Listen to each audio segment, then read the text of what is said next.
Hello and welcome back to the channel HardReset.Info, and today I will show you how to turn on auto scroll on TikTok. So open TikTok application on your device, and you want to stay on your For You page. And when you opened whatever video, you should hold and press it like this.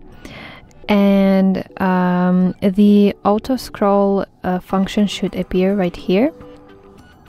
You see that I have this function, and when this video will end, another will begin.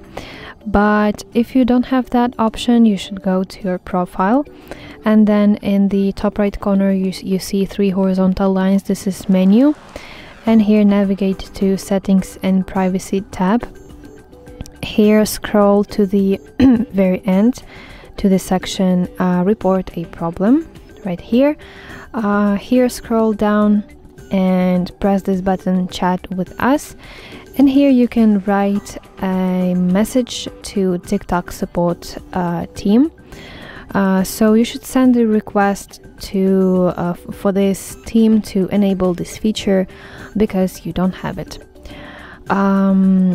So that's basically it. I hope you find this video helpful, and if so, please leave a thumbs up and please consider subscribing to our channel. See you soon. Bye bye.